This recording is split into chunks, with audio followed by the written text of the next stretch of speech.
The storm at Crimson Bay Hotel. The friends had been planning the trip to Crimson Bay for months. The group consisted of 5 people: Sarah, the adventurous spirit; Jake, the practical one; Emily, who was sensitive but strong-willed; Tom, the joker of the group; and Megan, the observer, quiet but perceptive. They had known each other since college and decided it was time to take a break from their hectic city lives and spend a few days relaxing by the beach. Crimson Bay was known for its wild beauty, jagged cliffs, emerald waters, and a beach that stretched endlessly into the horizon. But what really drew them in was the Crimson Bay Hotel. Isolated and rustic, it stood alone on a hill, surrounded by dense greenery with a view of the stormy sea below. Rumors said the hotel had been there for decades, barely touched by time, and barely visited by tourists due to its eerie atmosphere. The group dismissed the rumors as superstitions, eager to experience something unique. When they arrived, the wind was already howling, and the waves crashed violently against the shore. The hotel was grand yet aged, with peeling paint on its wooden exterior. Vines climbed the walls as if nature itself was trying to claim the building. The scent of salty air mixed with the dampness of old wood greeted them as they stepped inside. The lobby was dimly lit, with antique furniture arranged neatly around the space. The manager, a stern-looking woman named Carla, greeted them. She seemed in her late 40s, with sharp features and an unnerving air of control. Her 2 staff members, a burly man named Rick and a timid woman named Diane, hovered behind her, their eyes avoiding contact as they checked the group in. "Welcome to Crimson Bay Hotel," Carla said with a cold smile. "We don't get many visitors these days." Sarah shot her friends a playful grin. "Guess we'll have the whole place to ourselves." Not quite. Aside from them, there were 5 other guests staying in the hotel. Mr. Harris, an elderly man with piercing eyes who seemed to always be watching people. Sandra, a nervous woman in her 30s who never left her room. Leo, a businessman constantly pacing and on his phone. And a young couple, Brett and Angela, who were on a vacation of their own. The group settled into their rooms, unpacking their bags and joking about how the place reminded them of an old horror movie set. The rooms were quaint, furnished with heavy drapes and Victorian-style furniture, but something about the silence unsettled them. The storm outside raged harder, and the waves crashed louder. Every creak of the floorboards seemed to echo through the empty halls. That night, the group gathered in the hotel's small dining area for dinner. The other guests were present, quietly eating their meals. Sarah noticed that Mr. Harris had barely touched his food, his eyes wandering from one person to another. He gave her an uneasy feeling, but she brushed it off. It was probably just her imagination playing tricks. As the evening wore on, the group retreated to the lounge. They had planned on playing cards and chatting the night away, but the howling wind and rattling windows made it hard to focus. Megan, usually calm, admitted she felt uneasy.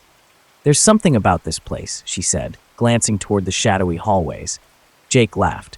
"Come on, it's just an old hotel. It's probably just creaky because of the storm." Tom made a joke about the place being haunted, but no one laughed. The atmosphere had shifted, and something felt wrong. Eventually, they decided to call it a night. The next morning, everything changed.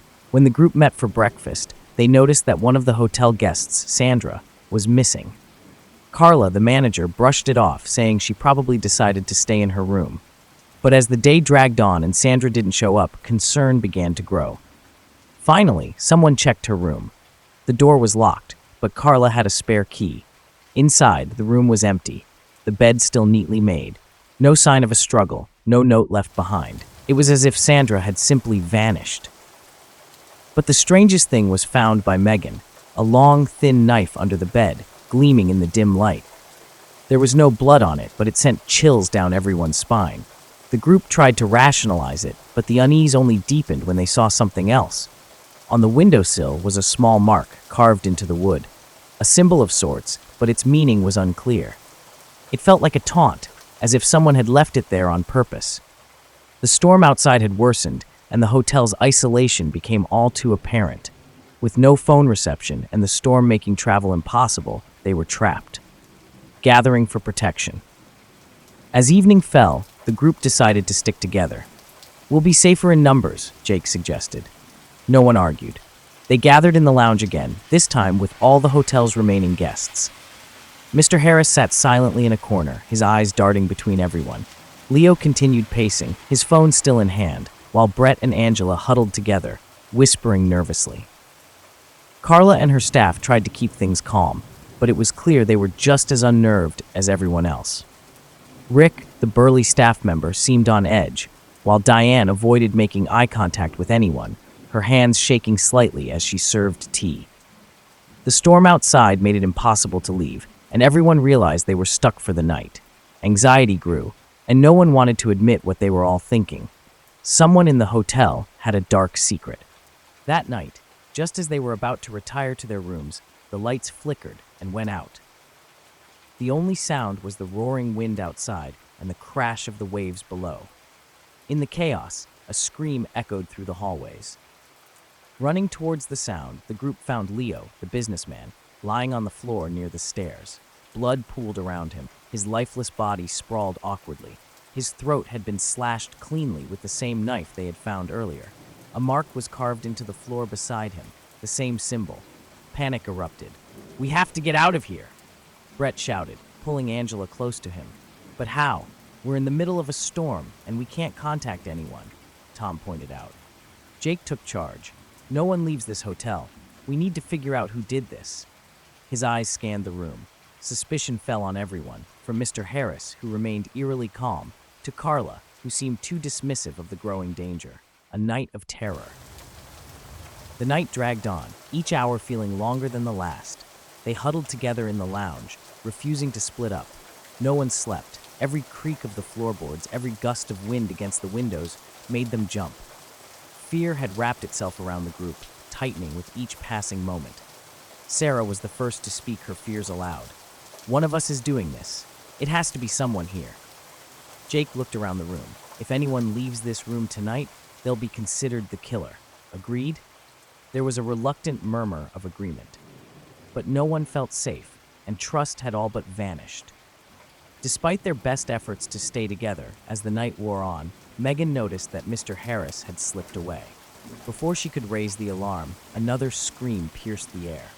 They found Brett and Angela in their room. Brett had been killed in the same manner as the others, his body limp in Angela's arms. She was hysterical, her eyes wide with terror. "I didn't see who did it. He was right next to me, and then..." Her voice broke into sobs. The mark was carved again, this time on the wall beside Brett's body. A chill ran through the group as they realized the killer was still among them. Morning finally came, but the storm had not let up. Tension had reached its peak. They gathered once more in the lounge, their faces pale with fear. Carla announced that they had no choice but to wait out the storm. But Sarah had had enough. She eyed the guests and staff suspiciously. "We're not waiting around to be killed. One of you is the killer, and I'm going to find out who." It was Megan who noticed the small detail first, the symbol carved beside each body. She had seen it before, not in the hotel, but in one of the other guests' belongings, in Mr. Harris's room. When confronted, Mr. Harris's calm demeanor cracked. He confessed with a cold, twisted smile. "I like to play with my prey," he said, his voice devoid of emotion. "I've been watching all of you, waiting for the right moments." The group was horrified, but they worked together to subdue him until the police could arrive once the storm cleared. As the storm finally began to die down and the authorities were called, the nightmare at Crimson Bay Hotel came to an end. The hotel, once a beacon of tranquility, was now tainted by blood and memories they would never forget.